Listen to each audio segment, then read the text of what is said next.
Hey guys, it's Miron. Recently I could get my visa. Let me show you it. So here it is. And now I'm gonna share my experience with you. Hopefully it's going to be valuable for you who are planning to get their visa soon. Okay, there will be two sections where I'll be explaining all of the stuff. So I'm gonna start with a general advice that will be really useful, and then we will jump straight to the experience itself. So the first things first, I'm going to start with the planning. Yeah, planning is really crucial. You need to have all of the questions that will be asked for 100%, and some of the questions will depend on your answer. So plan everything ahead. Try to have really good answers so you can fight for yourself because you need to convince the officer. So this is the first advice. You need to prepare your plan for the interview. Yeah. And the next question is present yourself. So you need to be really nice with everyone, even when it comes to the officer or other stuff. There are guardians and guards, sorry, and they are also checking, for example, whether you carry something like a phone or anything else. So be nice with them because you never know. You're not allowed to take pictures of embassy because it will be used against you. They can take your phone and check. So that's why be aware of staying nice with them, being nice with them. Yeah. And the next suggestion is clothing style. So it should be like a casual that you really like to wear. So you don't need to necessarily wear some type of the suits or uniforms. So just wear the things that are convenient for you. You feel normal with it. Yeah. And I'm gonna talk about the atmosphere in the U.S. embassy. So overall, it's like a peaceful place. So you are nothing is to worried about. So when you are there, you can feel that no one is controlling you, no one is staring at you. So you will feel calm. So don't worry. Like be aware that people who are next to you who are standing in the line that they will get rejections. So don't panic. Think in the right way because you might think everyone is getting a rejection, so it will not be exception for me. But trust yourself, believe you can get it. So in embassy, it's going to be all right. And the next thing, learn from others. Yeah, that's really also one of the most important things that I would really recommend you. Like talk with guys, discuss with them, ask others' opinion about the embassy overall. Because when I was standing in the line, there was one, let's say, old man. He was you need to convince the officer. He was giving me advice because he told me that I was here before, and the one thing you need to convince that you are going to come back. So make sure that you are talking with others, discuss, but don't go too deep because sometimes you might think about something different. You will be discussing about Uzbekistan, that Uzbekistan is a bad place, but officer will think that if you think that Uzbekistan is a bad place, so you're not going to come back. So be assured that you be aware of what you are speaking with others. So okay, so when you come to the container, I call it container. Yeah, there are five places. Four of them are women, and one of them is man.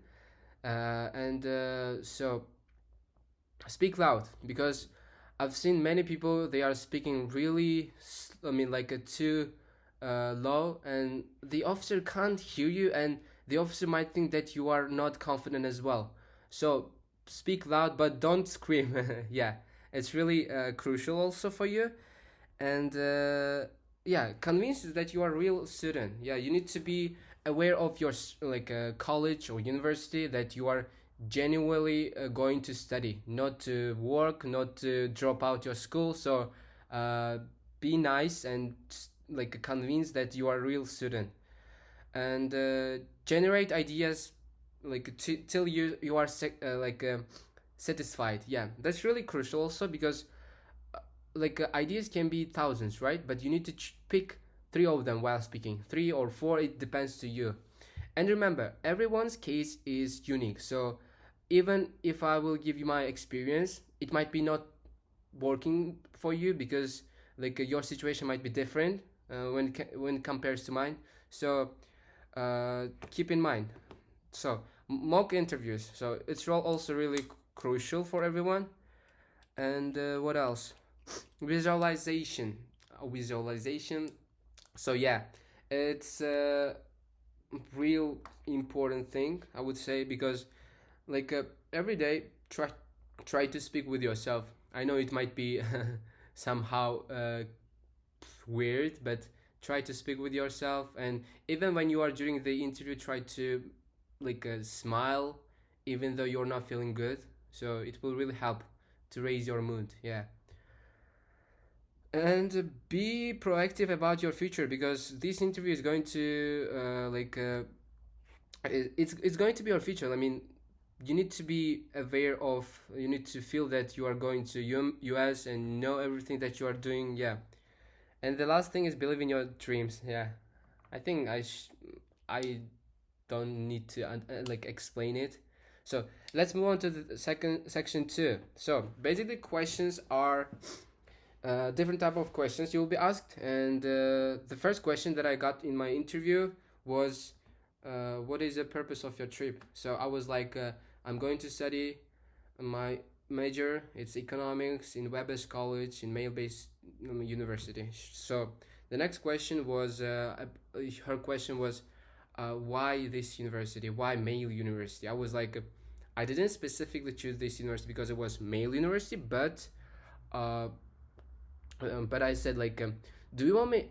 So basically, it was like, not officer is giving a question for me, but I gave question. I was like, do you want me to explain the reasons why I chose this university? And she was like, yes, please go on. And I was like, the first thing is a professor. I really want to take classes of this professor because he's great. He has graduated Harvard University. It was real actually, and he also have a created unique teaching method that is called Monte Carlo simulation method. So I really want to take his classes. This was my first reason. The second reason was, uh, so this university allocates $10 million into the research field, and the students also can benefit from it because they can work with their professor, and there are only 12 available spots for students. So I was like, I'm gonna try my best to be in the list of those students. And this is the second answer, a second reason. And the next reason was, I was like, this university offers platforms not for the academic side but for athletic side as well, because they have a platform that's called NCAA division. So it's for best liberal arts colleges who want to compete in the sport, like like I don't know, soccer, football, rugby, everything else. And I told her that I am an international black belt holder in the Taekwondo ITF. I have participated in 25 competitions. 10 of them I've won, and 6 of them I've became champion. So don't you should show off, because it's an interview where you are like showing your case to them, who you are really, because they have no idea who you are, why you are like going to us. So you need to show off a bit. Yeah. The next question was about my sponsors. Yeah. And she was like, who is going to be your sponsor? I answered for it in a simple way. I said like, my sponsor is my dad. He is a director of this company, and he has this type of salary, and there are this type of people working there. And she was like, can you explain me what does he work exactly? I was like, yeah, of course. And I told the exact thing that he's doing in this company. And I said, I told her like, I've got 2 documents, if you wish I can present. And she was like pass it to me. I was like, I gave it to her. So you'll have a window between you, and there's a speaker and a microphone, so you will be hearing each other. And I just like passed it to her, and she was like, she was reading it, and I was talking about this company. And after that, the question was more about my father. She was like, did your father travel? I said yes, he's traveled to France, to some European countries, and to Kazakhstan because of his work. Because he is as like he is doing the international relation between two companies, so he needs to go like to another country to talk with them to negotiate about their work. So yeah, after that, it's finished, and after, I mean, like the questions about my sponsor, it has finished, and the next question I also gave myself. I know, like right now, I'm telling you that I am giving question to the officer. It might be risky because, like, I was like, I will go all in, like, and I have nothing to lose, because you need to see the tone of officer. For example, if you are sure that you can give question, you need to go give question, but it's not recommended. Yeah, I gave her like, do you want me to explain why I chose this major? She was like, yes, explain me. And uh, I chose economics because of my. I said it's funny, but like I chose economics because of my grandfather, who was an economist before, and he gave me a book that was about economics, principles of economics. And I was thinking like, I'm nature, like I was giving my emotions while speaking. I was like, I was trying to remember the author of this book. I was like, I think it's written by Adam Smith. Yes, Adam Smith.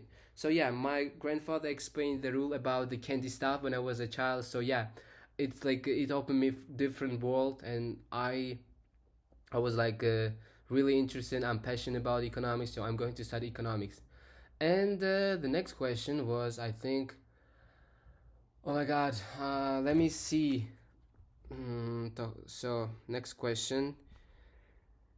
Uh, yes, it was about my rejection.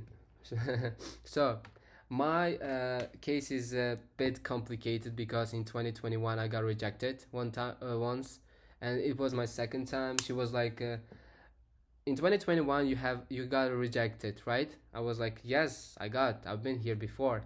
What do you mean, like in this tone? And and here you need to explain what you've been doing since then, because some officer would think what you've been doing since graduation, since like a certain time. I explained her that after my rejection, I've been doing some volunteering stuff. We raised money for the hospital for disabled children. So there was a hakim, and so everything was under control, and we were helping to the people.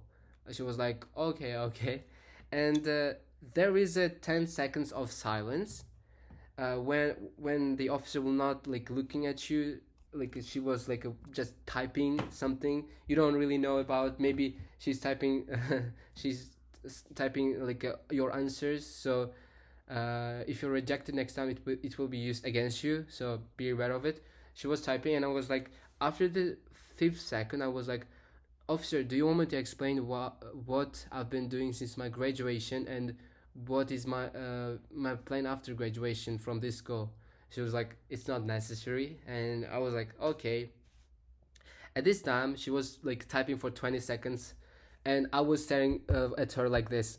Like I'm like natural, and I'm being natural with her while I'm speaking, and I just stare at her in not in bad way, of course. I was staring at her, so make sure that I'm concentrated, so I'm ready for all of the questions, because I've been doing like 10, 15 interviews, mock interviews with Miss Aziza. So I'm ready for all of the questions. I've generated thousands of ideas for each question, so I'm ready for that.